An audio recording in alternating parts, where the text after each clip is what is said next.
ದಿನ ಅದರಲ್ಲೂ ವೈಯಕ್ತಿಕವಾಗಿ ನನಗೆ ಭಾರಿ ನೋವಿನ ಪ್ರಸಂಗ ಇತ್ತು. ಎಸ್ ಎಂ ಕೃಷ್ಣರವರ ಅಗಲುವಿಕೆ ರಾಷ್ಟ್ರ ರಾಜಕಾರಣಕ್ಕೆ ಬಹುದೊಡ್ಡ ಹಾನಿ. ಕರ್ನಾಟಕವನ್ನು ಈ ಎತ್ತರಕ್ಕೆ ಬೆಳೆಸೋದರಲ್ಲಿ ಅಗ್ರಗಣ್ಯ ನಾಯಕರಲ್ಲಿ ಸನ್ಮಾನ್ಯ ಎಸ್ ಎಂ ಕೃಷ್ಣರವರು. ಬೆಂಗಳೂರು IT ಸೆಂಟರ್ ಆಗೋದಕ್ಕೆ ಇವತ್ತು ಅಂತಾರಾಷ್ಟ್ರ ಬೆಂಗಳೂರು ಕಡೆಯೇ ಗಮನ ಕೇಂದ್ರೀಕೃತಗೊಳಿಸೋದಕ್ಕೆ ಯಾರಾದರೂ ಕಾರಣರಾಗಿದ್ದರೆ ಅದು ಎಸ್ ಎಂ ಕೃಷ್ಣರವರು. ಉತ್ತರ ಕರ್ನಾಟಕಕ್ಕೆ ಎಸ್ ಎಂ ಕೃಷ್ಣರವರು ಕೊಟ್ಟಂಥ ಕೊಡುಗೆ ಬಹುಶಃ ಅವರು ಮುಂಚೂಣಿಯಲ್ಲೇ ಇರ್ತಾರೆ. ನಂಜುಂಡಪ್ಪ ಸಮಿತಿಯನ್ನು ನೇಮಿಸಿದರೂ ಅಷ್ಟೇ ಅಲ್ಲ, ಉತ್ತರ ಕರ್ನಾಟಕಕ್ಕೆ ಅನ್ಯಾಯ ಆಗಿದೆ ಅನ್ನೋದನ್ನು ಗುರುತಿಸಿದರೂ ಮಾತ್ರವಲ್ಲ, ಆ ನಂಜುಂಡಪ್ಪ ಸಮಿತಿಯ ವರದಿಯನ್ನು ಯಥಾವತ್ತಾಗಿ ಅನುಷ್ಠಾನ ಮಾಡಿ ಅದಕ್ಕಾಗಿ ಬೇಕಾಗಿರ್ತಕ್ಕಂಥ ಹಣಗಳನ್ನೆಲ್ಲ ನೀಡಿ ಉತ್ತರ ಕರ್ನಾಟಕದ ಬಹುದೊಡ್ಡ ಬದಲಾವಣೆಗೆ ಕಾರಣರಾದವರು ಮಾನ್ಯ ಎಸ್ ಎಂ ಕೃಷ್ಣರವರು. UKP ಲಾಲ್ ಬಹದ್ದೂರ್ ಶಾಸ್ತ್ರಿಯವರು ಅಡಿಗಲ್ಲು ಹಾಕಿದರು ನಿಜ, ಆವಾಗ ಅದರ ಸುದ್ದಿಗಳು ಬರ್ತಿದ್ದವು ನಿಜ. ಆದರೆ ಈ ಕೃಷ್ಣ ಯೋಜನೆಯನ್ನು ಮಾಡೋದ್ರೊಳಗೆ ದೊಡ್ಡ ಪಾಲು ಯಾರ್ದಾದ್ರೂ ಇದ್ದರೆ ಅದು ಎಸ್ ಎಂ ಕೃಷ್ಣರವರು. 1999ರಿಂದ 2003ರವರೆಗೆ ಎಸ್ ಎಂ ಕೃಷ್ಣರವರು ನೀರಾವರಿಗೆ ಕೊಟ್ಟಂಥ ಮಹತ್ವ, ಅದರಲ್ಲೂ ಕೃಷ್ಣ ಯೋಜನೆಗೆ ಕೊಟ್ಟಿರ್ತಕ್ಕಂಥ ಮಹತ್ವ, ನಮ್ಮ ಬಜೆಟ್ಟಿನ 37%ವರೆಗೆ ಹಣವನ್ನು ನೀರಾವರಿಗಾಗಿ, ಅದರಲ್ಲಿ ಬಹುದೊಡ್ಡ ಪಾಲು ಉತ್ತರ ಕರ್ನಾಟಕದ ನೀರಾವರಿ ಯೋಜನೆಗಳಿಗಾಗಿ ತೆಗೆದಿಟ್ಟವರು ಮಾನ್ಯ ಎಸ್ ಎಂ ಕೃಷ್ಣರವರು ಅನ್ನೋದನ್ನು ನಾನು ಈ ಸಂದರ್ಭದಲ್ಲಿ ಅತ್ಯಂತ ಕೃತಜ್ಞತಾಪೂರ್ವಕವಾಗಿ ನೆನಪಿಸ್ಕೊಳ್ತೀನಿ.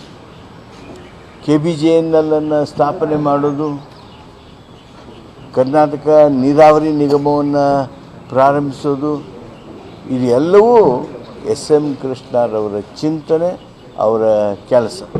ಅಷ್ಟೇ ಯಾಕೆ, ಕಾವೇರಿ ನೀರಾವರಿ ನಿಗಮವನ್ನು ಮಾಡೋದರಲ್ಲಿ ಅವ್ರದ್ದೇ ಆಗಿರ್ತಕ್ಕಂಥ ರಿಸರ್ವೇಷನ್ಸ್ ಇದ್ರೂ ಸಹಿತ ಅದನ್ನು ಮಾಡಬೇಕು, ನೀರಾವರಿಗೆ ಒತ್ತು ಕೊಡಬೇಕು ಅಂಥೇಳಿ ಆ ಕಾವೇರಿ ನೀರಾವರಿ ನಿಗಮವನ್ನು ಮಾಡೋದರ ಮೂಲಕ ಕರ್ನಾಟಕದಲ್ಲಿ ನೀರಾವರಿಗೆ ವಿಶೇಷ ಸಂಬಂಧ, ನಂದು 2ನೇ ಜನರೇಷನ್ ಸಂಬಂಧ.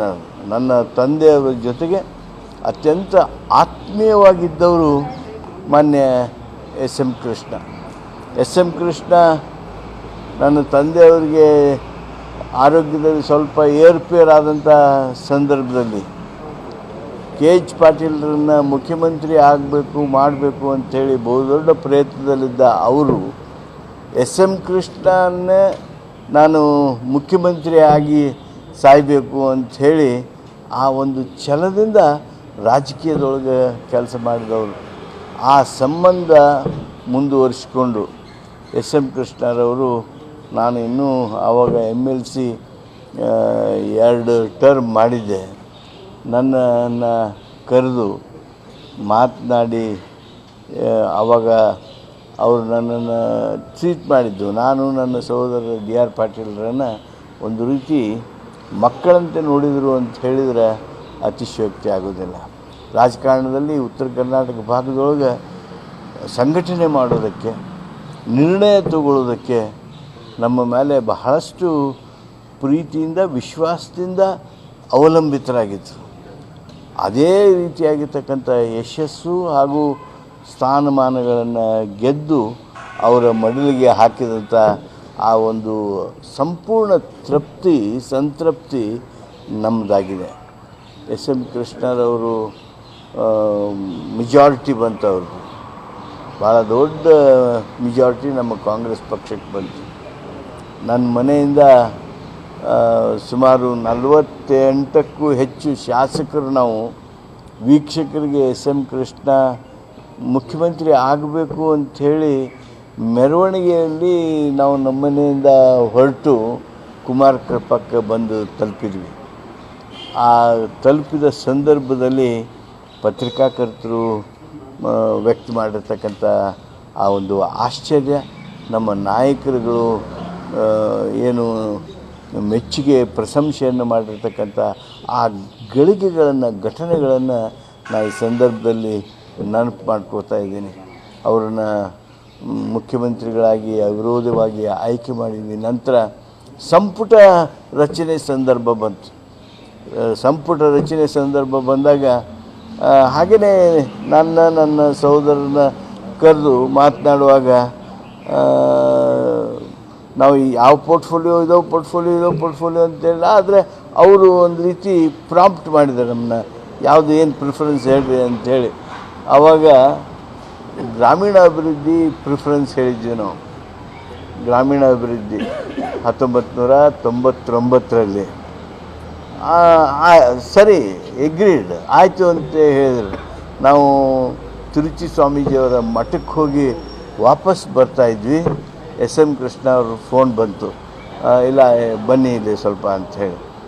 ಬಂದಾಗ ಎಲ್ಲ ಗ್ರಾಮೀಣಾಭಿವೃದ್ಧಿಯನ್ನು ನೀವು ನಿರೀಕ್ಷೆ ಮಾಡಿದಿರಿ, ಅಪೇಕ್ಷೆ ಮಾಡಿದಿರಿ, ಆದರೆ ನನ್ನ ಕ್ಲಾಸ್ಮೇಟ್, ನನ್ನ ಸ್ನೇಹಿತರು ಮೊನ್ನೆ ಗೋರ್ಪಡೆ ಅವರು ನನಗೆ ಫೈನಾನ್ಸ್ ಕೊಡಿ, ಇಲ್ಲಾಂದರೆ ಗ್ರಾಮೀಣಾಭಿವೃದ್ಧಿ ಅಂತ ಕೇಳಿದ್ದಾರೆ.